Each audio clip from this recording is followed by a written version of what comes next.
It's our Friday edition of Business as Usual, and this is Jonathan Kirsting, and I'm filling in with our own Brian Kennedy, Vice President of all things government relations and programs at the Pittsburgh Technology Council. We're filling in for Audrey Russo today. She is out of the scene, so we're taking over just for the day, and she'll be back on Monday. And I'm so glad you're spending your Friday here with us. We have some great guests we're going to introduce in just a second. But before we do that, we always got to talk about our awesome sponsors that make this happen. And of course, as we've been saying, since we've been doing this, I think we're getting close to our 100th episode. Huntington Bank's been with us forever, and we love these guys. They make it happen. They are a top SBA lender here in the region. Get to know Huntington Bank. Some of the best people out there for sure. So happy to have Sheets. If you don't know Sheets, they have a mission to provide fast, friendly service and quality products in clean and convenient locations. They are known across the industry as an organization that constantly reinvents itself while bringing a steady stream of innovations to their industry. Plus, I think their food is pretty rad. I love going to Sheets. And of course, Deloitte, this is something I did not know, and I actually questioned this because I wasn't sure, but it is true. Deloitte has been around for 175 years. They've been a force in business for 175 years. So glad to have them as our sponsor here as far as that goes. So a couple programming notes for today. As usual, when you tune into this thing, we mute your microphone to keep the background noise. I'll apologize for mine, usually being my dog Chubbs, who's behind me right now. He might start barking at any moment, but hopefully he won't. He seems like he's sleeping right now. He is snoring away, and maybe we'll hear his snoring. We'll know, we'll see. But we got some programming notes. So next week, we are excited because as I mentioned before, we're getting close to our 100th episode of Business as Usual, and we have Mayor Bill Peduto stopping by to help us celebrate that feat. Very excited about that. And we actually have Travis Sheets stopping by as well. He's the COO of Sheets, and can't wait to have him stop by. I cannot wait to learn more about how they do what they do, because it's amazing. When you look at what they're doing on the retail side of things, the technology behind it, pretty amazing stuff. So we got some Jonathan, Jonathan, yeah. I'm calling in today from a Sheets. I was going to mention that. Yes, you can see the little Tesla charging station going on there, VK. You are charging up, and the best part is afterwards you're going into the cafe with your son, and you guys are grabbing lunch. I think that's cool. We're on our way to our horse show in Ohio and stop to top off for the program. Very, very cool, VK. I love it. It shows you, man, Sheets, they hit the spot, man. Simple as that. So let's get on with today's show. We got some great guests with some really just fantastic information that I think is just going to be so vital for you on the call today. We're pleased to be joined by Sarah Spishock, who's from the PA Department of Community and Economic Development, and of course, also joined with Lindsay Bennett from the KIZ Resources to talk about this important tax credit program. Guys, welcome to the show today. So glad to have you here. And let's just start off, Sarah, let's just tell us about your role at DCED and give us an overview of the Keystone Innovation Zone. And VK, chime in anytime with questions, because VK, you are like a default KIZ expert as well, too.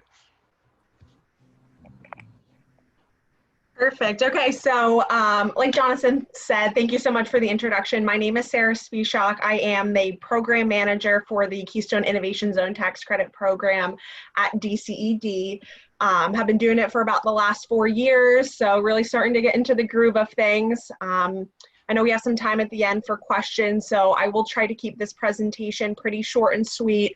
We'll talk about who's eligible to participate in the program, how you get certified, how you apply, and everybody's favorite, how you sell the credits to get that vital working capital to infuse back into your business. So let's see if I can get my screen sharing here. There you go, looking good. Sure.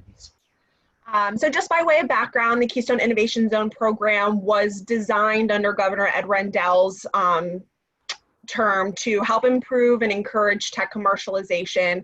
At the heart of it, it was really to create these knowledge neighborhoods across Pennsylvania. And quite frankly, the greater Oakland KIZ zone has done an incredible job of doing that, due in large part to the Pittsburgh Tech Council, who so generously allowed me to come onto the program today.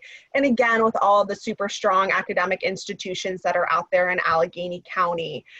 In addition to the greater Oakland zone, we have about 27 other zones across Pennsylvania for companies, 92 academic partners, and have awarded over $100 million in tax credits from the start. So this program has been doing a world of good for our early stage businesses for a pretty long time.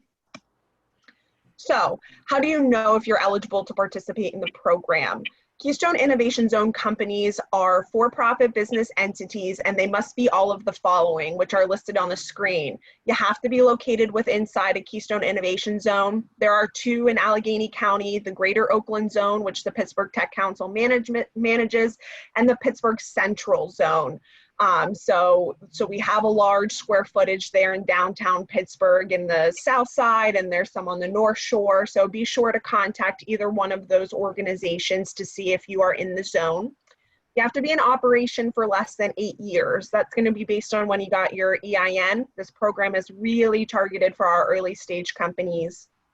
You have to be developing your own unique IP, and you have to fall into one of those targeted industry sectors. So that's AM, DM, business services. It's like our software publishers, coders, data, algorithm experts, things of that nature. The life sciences, we're looking at our pharmaceutical companies, our medical devices, and high technology, which is really specialized, nanotechnology, things in the energy sector, petrochemicals, things of that nature. So if you took a look at that list and you decided, I think I'm eligible to apply, how do you go about getting certified to be in the program? First and foremost, you want to contact your local KIZ coordinator. So the Pittsburgh Tech Council is in that role currently for the Greater Oakland Zone. If you have any questions about if you are located in the other Allegheny County zone, feel free to reach out to me. Brian or anybody at the Tech Council really has my contact information. The KIZ coordinator is going to be the one that certifies that all 3 of those requirements from the previous slide are in fact true. If you are eligible to be in the program, they will get you all set up to do some semi-annual metrics reports for the department. We do that through our partners at Salesforce. We look to see those completed 2 times a year for all of our active companies, so you do need to make sure that you do that. You have to be in the zone for 2 years. And then in year 3, you're eligible to submit your first tax credit application. So first and foremost, contact your local KIZ coordinator. They'll make sure you're eligible. They'll get you all set up to start doing your metrics reporting. And then in year 3, you're eligible to start getting those tax credits. So when you hit year 3 in the program, like I said, you'll be eligible to apply. We do that application process through DCED's electronic single application portal. So every year I open that up for our companies for about 6 weeks. It's going to open this year on August 10th. So that'll be Monday the 10th. And it will stay open until September 15th. That's a Tuesday. That's a hard deadline. If I have any active eligible companies on this call, please, please, please make sure you get your applications in before September 15th. It will ask you to submit some required pieces of documentation. Those are all listed there. They're listed on the department's website as well. Everything is linked as far as worksheets and certificates. So please feel free to check that out. I have linked our website at the end of this presentation, and I'll be sure to share it with the Tech Council so they can post it electronically for everyone as well. How do we calculate how much tax credits companies are eligible to receive? There's a long paragraph that's in our legislation that you can read right there, but very short and sweet. It's your 2nd year revenue. So for my companies applying this year, it will be your 2019 revenue minus your 2018 revenue times 50%.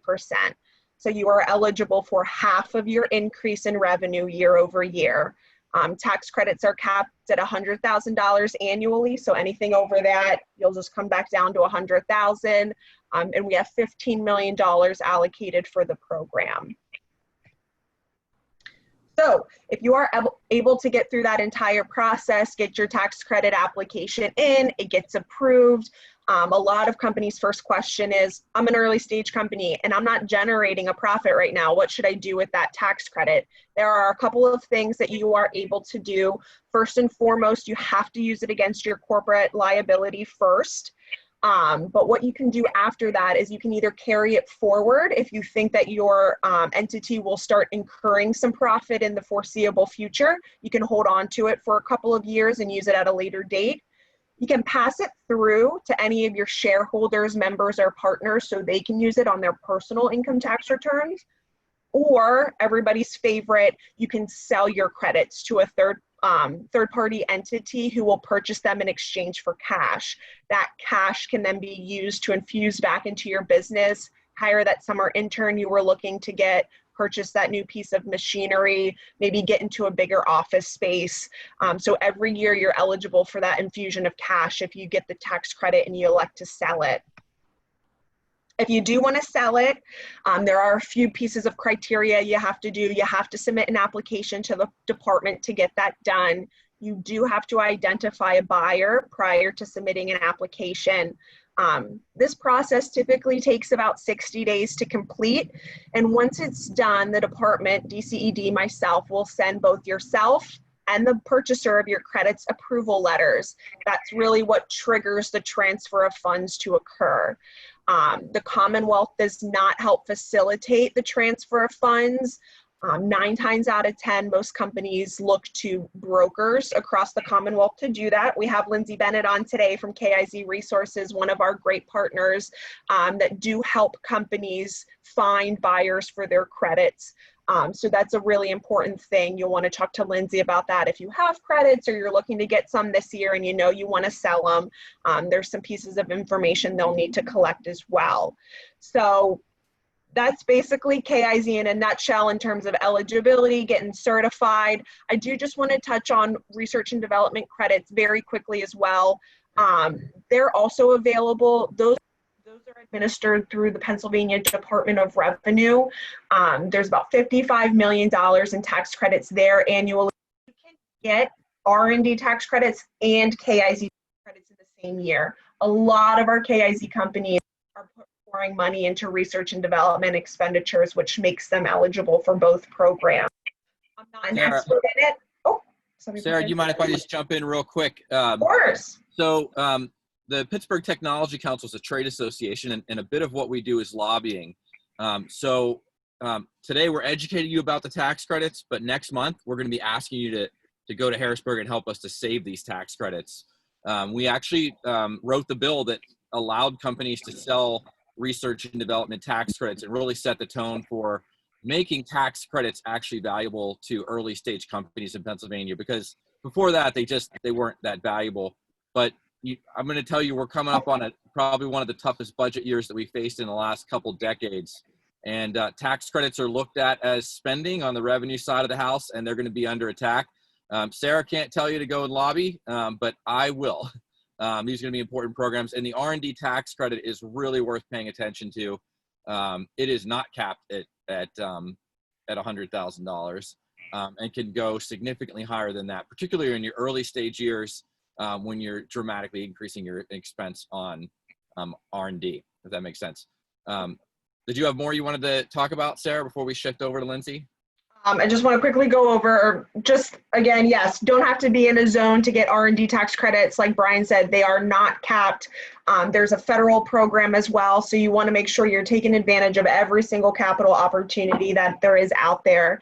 The department does process the sale of research and development tax credits as well. So if you are able to get one from the Department of Revenue, that sale application will come back to me again. I have made the rules and regulations almost identical to KIZ, so you are able to do that. One thing that does stand out with R&D sales, so you can roll that tax credit over for 15 years. So you can keep hold of that for a very long time, and you can sell it at any point during that carry forward term. So I just encourage everyone to take a look at all of that.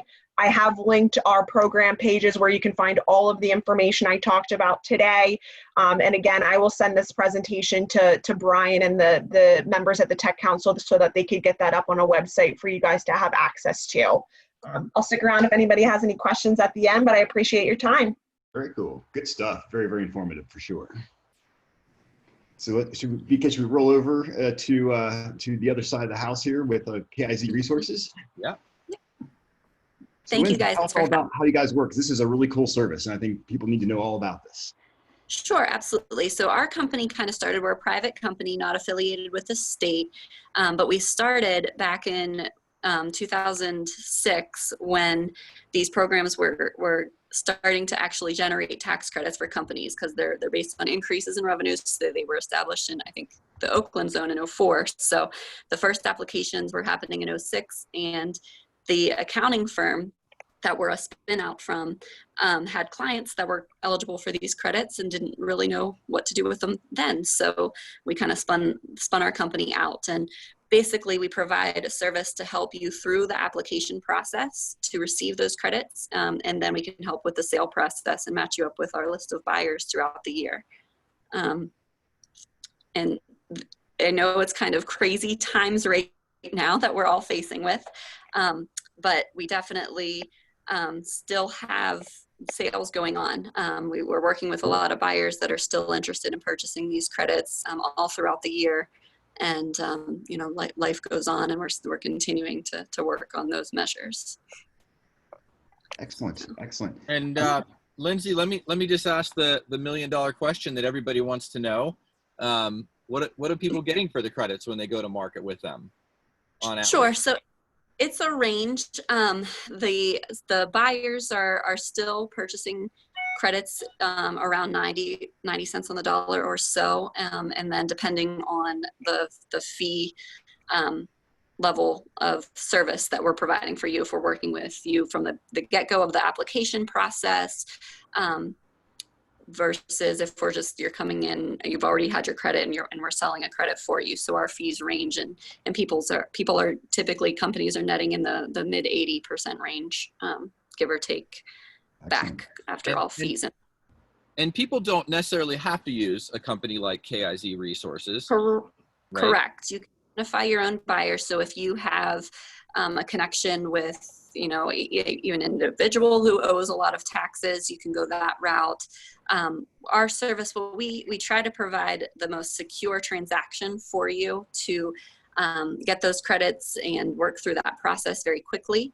And we also work with really large corporations who are sometimes willing to pay a little bit more on the dollar, just one person buying one credit, since we can aggregate credits. I lost my train of thought. I was going to mention something about. So Lindsay, we're getting a question here in the chat asking about who's actually able to buy those credits and what types of tax liabilities can they be used against? Yeah, good point. Very good question.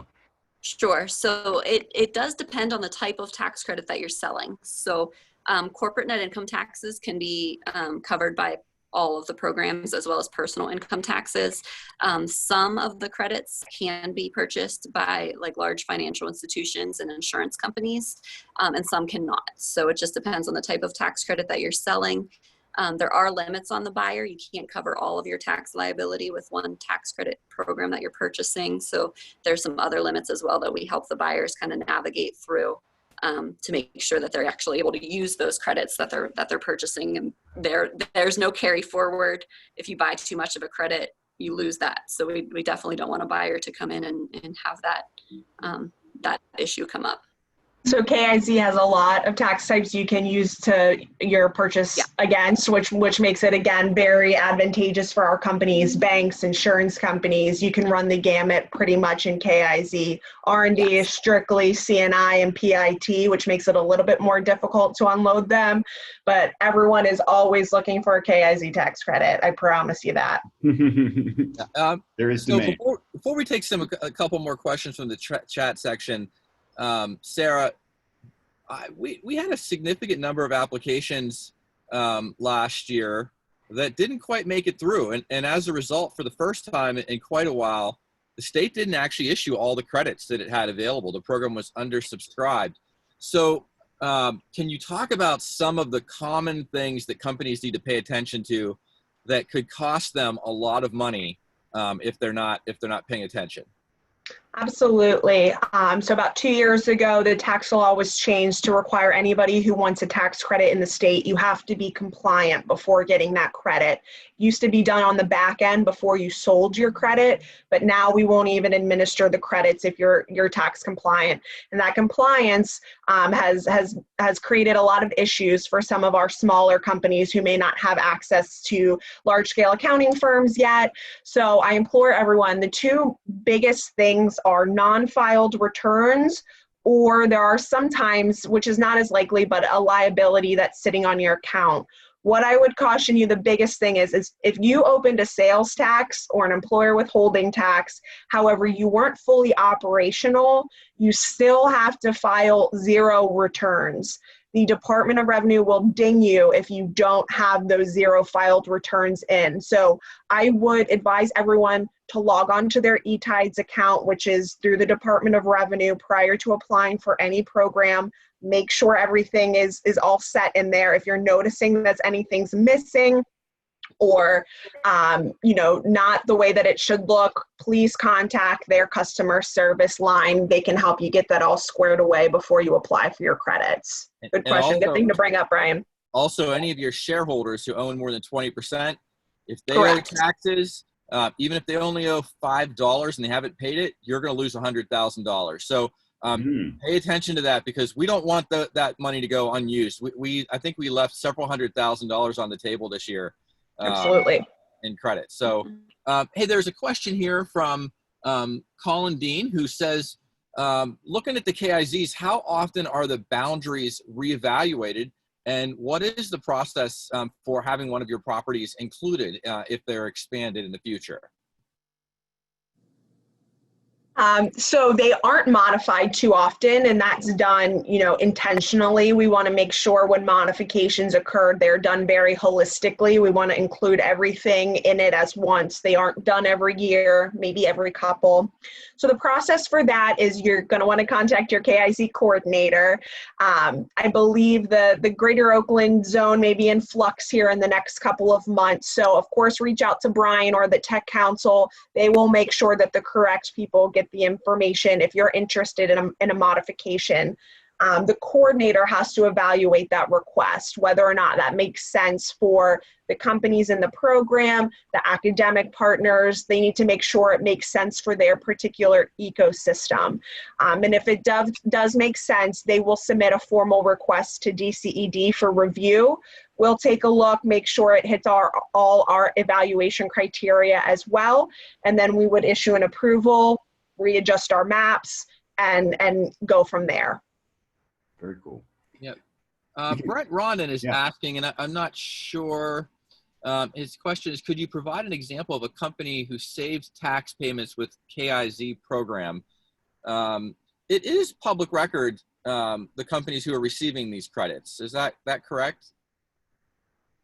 Yeah, absolutely. Our most recent 2019 annual report is available on our website. You'll see everyone that got credits, and you will actually also see every entity that acquired or purchased credits in 2019 as well. And you can see how much they purchased as well.